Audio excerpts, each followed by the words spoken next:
Hello, everyone. This is War Doctor. Welcome to Global War 1985, Operation Red Horizon. This is a Scenario Zero game with Flak 88 playing the Soviets, and now it's my turn as the United States to respond. So it is turn 1.2. All right, so I'm just going to go through the order like we normally would in the game. Technology is fixed in this scenario if you haven't read it yet. So United States and the Soviets both have anti-missile defense and advanced sonar. They have chemical warfare doctrine stage 1, and then each side has something special. So if you watched Flak 88's turn 1, you'll notice he has long-range missiles, which let him fire anti-ship missiles at my fleet, and he was able to use cruise missiles for the attack on the Falklands over here, which is now Soviet. So, yeah. So with that, let me show off my buy here.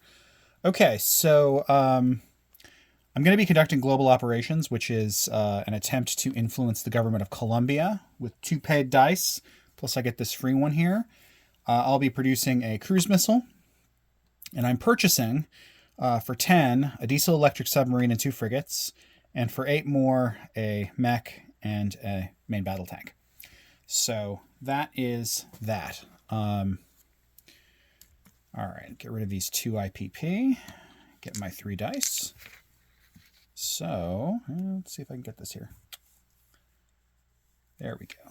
Hopefully this will not any hangers or something you can see. So I'm looking for 10s or higher. And then we will have persuaded Colombia to join. And it's a failure. Okay, so I see I've got a 1, 1, and a 3. All right, so I'm going to put over here in Colombia 2 IPP. And that settles that there. All right, so I have 1 attack. And it's a little dicier now, but we'll see how it goes. And it is on Peru. So from the major airbase here in Sao Paulo, using the +1 for ground launch cruise missiles, I'm going to go 1, 2 into Peru. I'm just going to put these things on a card because I'm going to move this to the battle board. It is a little complicated because we're going into mountains here. From Amazonas, we're bringing this light infantry. From French Guiana, 1, 2, we're bringing a air cavalry. From the aircraft carrier here, we're going to go 1, 2, 3. This fighter, same thing with the attack bomber. We are going to be bringing this fighter and this A-10 fighter, attack fighter. I think that's everything now.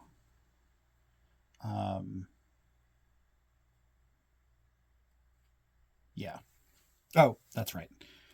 From Panama, so it's off here. Panama has 3 units, one of which is an air superiority fighter, and that guy is going to come on down. 1, 2, 3. Okay, so I think that's everything. So I'm going to pause it real quick and get this over to the battle board. All right, so I'm back. I have this set up over here. All right, so first off, in first strike, we have my cruise missile. This is important. It's a 10, so it's a miss. Okay. So into air superiority combat, we have the air superiority fighter at 5, which can only hit the air cav. That's a miss. 2 fighters at 6. And that's 2 hits. So one of these would be the air superiority hit. The other is going to be a general. So I will mark that there. Okay. So the light infantry is attacking into mountains, which would lower it down to 1. But it's supported by an attack helo, which brings it back up to 2. So We will attack at a 2 with that. That's a 12. That's a miss. The A10, which has full target select. And let me double check this real quick. I'm pretty sure it also is allowed to override. Yeah, it overrides the next gen MBT's armor ability, reactive armor, which usually means it can only be target selected on a 1. So let's see if I can get a hit there, because I know what I'm taking if it hits. That's a 3. Fantastic. Okay, so that is the next gen. Then the attack helo is a 2. That is another general hit. The attack bomber, which is a 7. That's a miss. Okay, so let's do the painful part. Okay, so 2 at 4 over here. That's 1 general hit for the Soviets.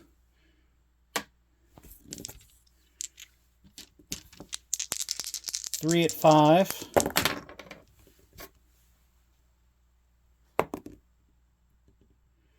Two general hits. This is getting ugly already. I'm clearly not taking this land zone. And 1 for the next gen, which is also a miss. Okay. So I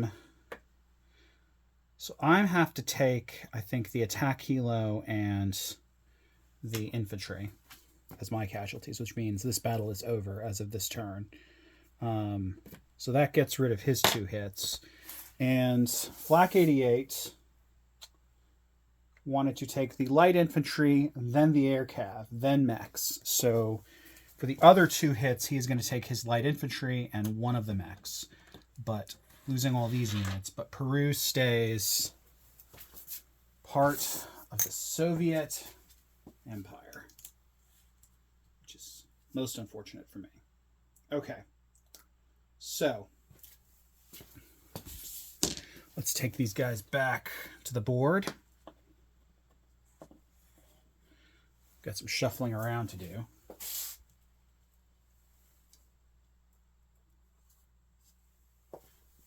And I'll get this back set up over here. Okay, so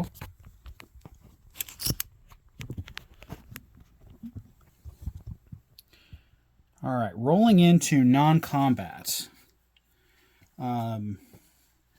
So 1, 2, 3, 4, 5, 6. Okay, so this air superiority fighter, let me make sure we're on camera here. Yes, is going to go 1, 2, 3 and land on the carrier. One of these fighters, start out 1, 2, 3, 4, 5. Okay, so the fighter that was here on Sao Paulo is going to go 1, 2, 3, finishing out his turn and landing in Panama. The other fighter is going to land in Sao Paulo, coming back to here, but he started the carrier, so that's the extent of his range. The A-10 will go 1, 2, back. The attack bomber will come back and land. He has plenty of movement back in Sao Paulo. Let's see, what else do I have here? Okay. All right, so I'm going to sea lift from French Guiana. They have a minor port here. 1 unit. 1, 2, 3, landing in this. So let me chip that guy out. Gives me 3 light infantry here in Sao Paulo. I am going to be moving this guy down into Sao Paulo as well. Actually, you know what? I'm going to change my mind there. I'm going to move him into Amazonas. Yeah, French Guiana, I think. Yeah, let's do that. And then I think that's it. So I will place my units. So this missile is going to go back on my board. All of the units are going to be deployed here in the C zone. Knocking stuff over, of course, as is my want. All right. Then these two are going to be deployed into Panama. So that will put a pair of mechs and a main battle tank in Panama.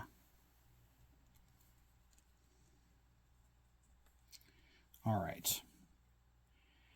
And I believe that is the end of my turn. So collect income. All right, so I would be collecting, get a handful here. So I started with 20. The United States' base income is 5, and our bonus income is 17. So, let's get another 5 over here. So, assuming I'm doing my math correctly, that is 22 for the United States to spend on its next turn. So that will be the end of that. So I'll do a quick little disposition of forces for Flak 88, but the dice gods were not kind to me. All right. So we'll see how the Soviets can take advantage of this. And catch you next time. War Doctor signing off.